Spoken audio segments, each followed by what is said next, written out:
जय श्री राधे, जय श्री कृष्ण। भक्तजनों, आइए आरंभ करते हैं आज की कथा।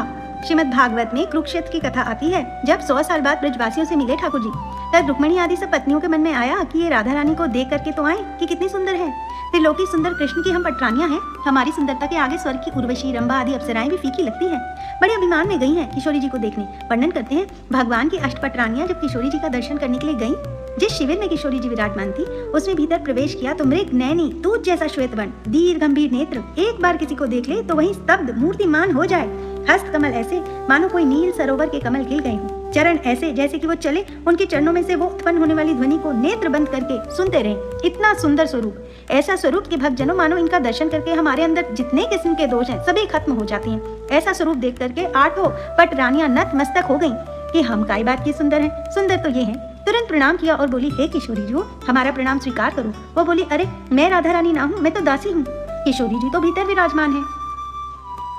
4 पटरानियां तो वहीं से वापस लौट गईं और बोली, जब दासी की सुंदरता हमसे सहन नहीं हो रही है तो किशोरी जी को कहाँ देखेंगे हम। 4 ने प्रयास किया और भीतर गई। बाहर जिसे देखा उससे भी कई गुना ज्यादा सुंदर। उसे देखकर दोष तो नष्ट हुए ही, बल्कि गुण और प्रकट होने लगे। दया, प्रेम, शीलता, ये सारे जो अच्छे गुण होते हैं उनका दर्शन करके वो प्रकट होने लगे।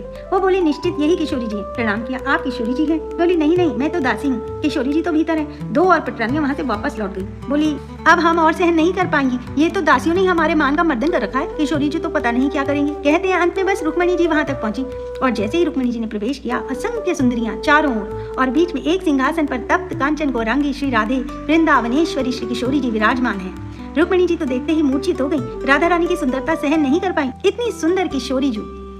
अब ये स्थिति हो गई भक्तजनों कि जो रुक्मिणी जी ठाकुर जी से पल भर का वियोग सहन नहीं कर पाती थी, वो ही रुक्मिणी जी अब किशोरी जी को कह रही हैं, हे श्यामाजू, बस एक इच्छा पूरी कर दो। किशोरी जी बोली, क्या?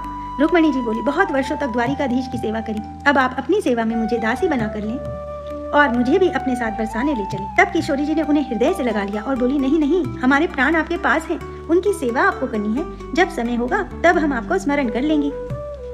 श्यामा श्याम की जय। आज की कथा बस यहीं तक। जल्द मिलते हैं एक नई कथा के साथ। राधे राधे।